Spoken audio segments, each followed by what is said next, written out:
안녕하세요, 여러분. 생각하며 공부하는 초등수학의 생공 선생님입니다. 지난 시간에는 나눗셈의 두 수에 같은 수를 곱해도 몫은 똑같다는 것을 배웠었죠. 그래요. 두 수가 같은 배수만큼 커져도 몇 번 들어가는가 라는 관계는 똑같다고 했었죠. 그리고 이 원리를 이용하면 계산하기 어려운 나눗셈을 쉬운 나눗셈으로 바꿀 수 있다고 했는데 기억나나요? 오늘은 나눗셈의 두 수를 똑같은 수로 나누어도 몫은 똑같다는 것을 배울 거예요. 교재 28쪽을 펴주세요. 그럼 같이 시작해 볼까요? 제목을 한번 읽어볼까요? 나눗셈의 두 수에 같은 수를 나누어도 몫은 똑같습니다. 이번에는 곱하는 게 아니라 나누는 거네요. 첫 번째 예시부터 볼까요? 나누는 수부터 먼저 보기로 했죠? 나누는 수는 20, 나누어지는 수도 20이니까 몫은 1이겠네요. 그런데 여기서 두 수 모두를 2로 나누면 어떻게 될까요? 20을 2로 나누면 둘 다 10이 되니까 10 나누기 10이 되겠죠? 10을 10으로 나누면 몫은 똑같이 1이 되고요.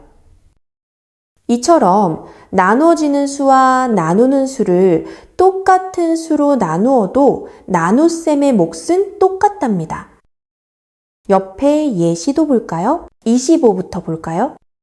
25가 5수로 줄어들었네요. 25를 5로 나누면 5이 되겠죠?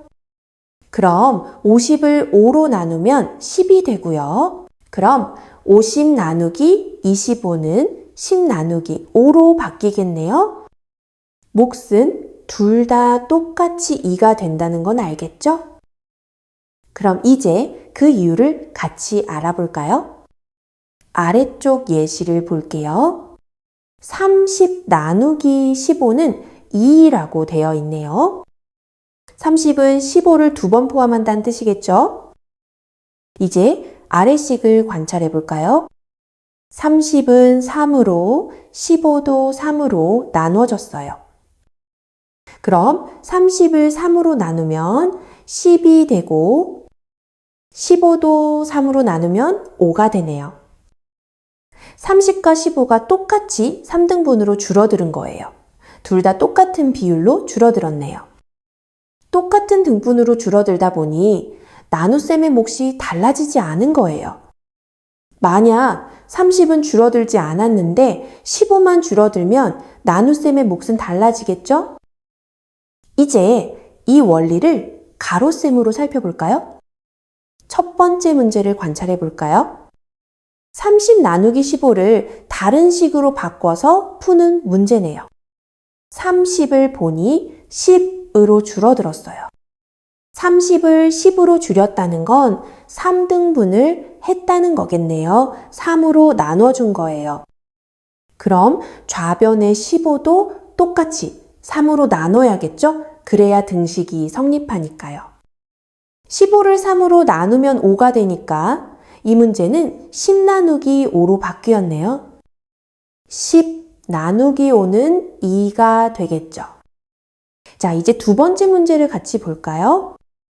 좌변의 300이 우변에서는 300 나누기 10으로 바뀌었네요. 300을 10으로 나누면 30이 되고요. 그럼 좌변의 150을 살펴볼까요? 150도 똑같이 10으로 나눠줘야겠죠? 그래야 등식이 성립하잖아요. 150을 10으로 나누면 15로 바뀌겠네요. 이제 이 문제는 30 나누기 15가 돼요. 이처럼 이 원리를 이용하면 큰 수를 작은 수로 바꿔서 나눗셈의 몫을 구할 수 있답니다. 마지막 문제를 볼까요?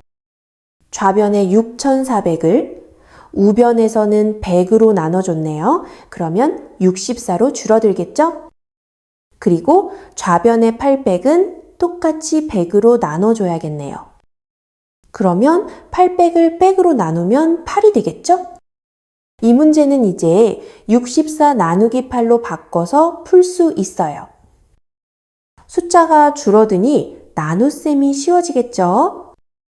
큰 수의 나눗셈을 작은 수의 나눗셈으로 바꿔서 풀면 나눗셈의 몫을 쉽게 구할 수 있게 돼요. 익힌 문제도 같이 풀어볼까요? 교재 30쪽의 큰 2번 문제예요. 큰 2번에서 5번째 문제를 같이 볼게요. 문제를 관찰해 볼까요? 나눠지는 수는 27이네요. 3 곱하기 9는 27이죠? 그러니 27은 3이나 9로 나눌 수 있겠어요. 이번에는 나눠지는 수를 볼까요? 나눠지는 수는 324예요. 324를 자릿수로 분해해보면 300 더하기 24예요. 300은 3의 배수고 24도 3의 배수라는 걸 눈치챘나요? 300은 3이 100개 더해진 숫자고 24는 3이 8번 더해진 숫자예요. 그러니 324는 3으로 나누어 떨어지겠죠? 이제 두 수를 모두 3으로 나눠서 숫자를 작게 만들 수 있겠죠? 나눗셈의 숫자가 크면 우선 나누는 수를 어떤 수로 나눠서 작게 만들 수 있을까를 생각해 봐야 해요. 그리고 나눠지는 수도 같이 나눠서 작은 수로 바꿔주는 거예요. 이걸 약분이라고 하는데 약분이란 나눠서 작게 만들어준다는 뜻이랍니다. 오늘 배운 내용을 정리해 볼까요? 나눗셈을 볼 때는 우선 나누는 수부터 관찰해야겠죠? 그리고 이 수를 작게 만들려면 어떤 수로 나눠줄 수 있는지를 생각해 보세요.